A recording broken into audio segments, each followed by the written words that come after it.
Hey, this is Howie with Sierra Mountain Guides. Really excited to welcome you here to the Convergence Zone, right where all of the best climbing in North America converges with one of the great stone masters of our time, Peter Croft. We live in the deepest valley in North America here, the Owens Valley, 14,000 feet on either side of our little valley. And it just gives you so many opportunities year-round. There's probably more places to climb, more days you can climb year-round here in the Owens Valley than any other place in North America. And we have Peter, who's obviously chosen to live here for a reason. And he's excited to do some trips with Sierra Mountain Guides. So we're looking forward to having you out here.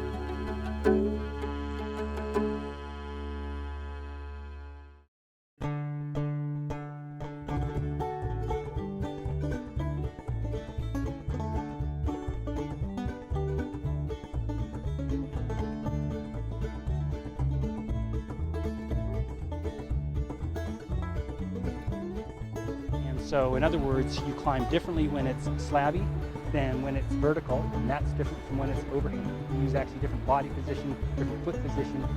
And so that's what I need to find out from you is, where are you coming from? So the endurance to like rope climb has been a big issue for me. I'm just, yeah. Yeah, well, like one good thing for you is that the carryover from endurance to power is next to nothing, but the other way around, it's significant.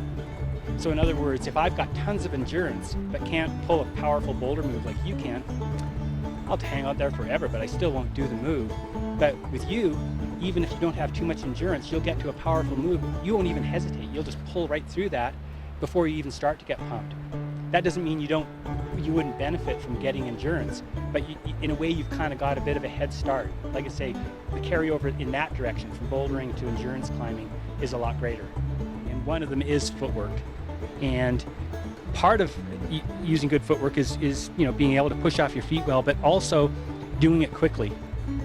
So if you're on a climb that's at your limit and you're taking a few times to place your foot, you're kind of skipping around, and you see that people do it all the time. And they take maybe like a few seconds to get their foot on that tiny little edge. Okay, now you magnify that by say 30 moves. Well, all of a sudden, if you've taken something that is at your limit when you're doing your very best, it means you've fallen off that route, you've failed on it.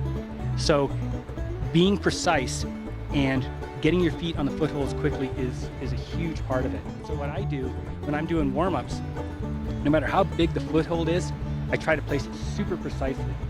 And that does basically two things. One, it's like target practice. The more precise you are with your feet all the time, then when you're when you're fighting for your life basically, and you have to stab that foot out on that micro edge, you just hit it first time because you're used to being really precise.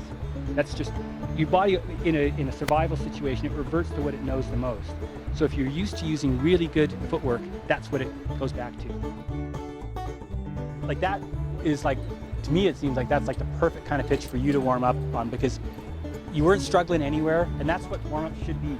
It's like you're just flowing, you're just like, this is just so cruisy, and I'm just kind of stretching out, and it feels good.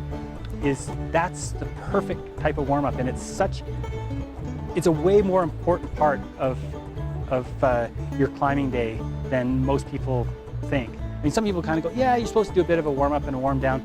The warm-down helps a bit. But it's really, you're just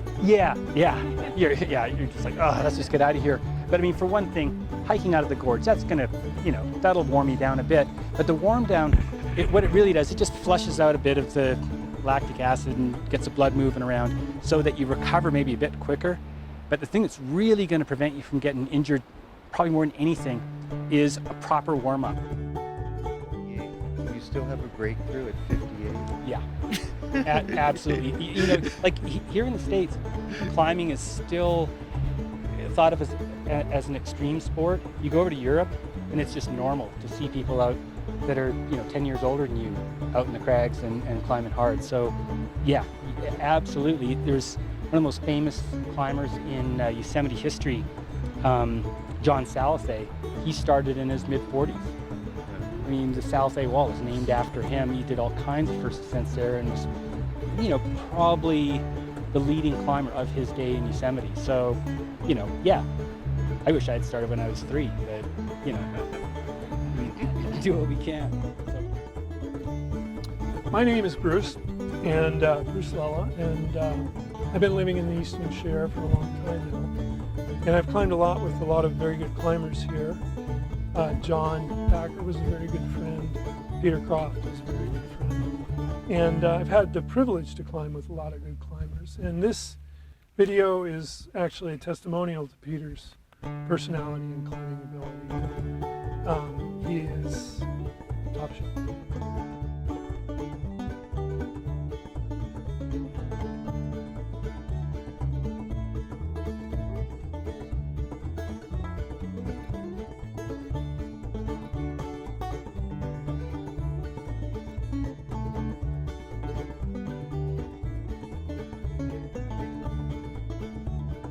Hey, thanks for watching, everybody. Hope this gives you a sense of what it's like to come climbing with Peter Croft here in the Owens Valley. Amazing place. And please give us a call, 760-648-1122, or on our website, www.sierramtnguides.com. Hope to see you on the rock.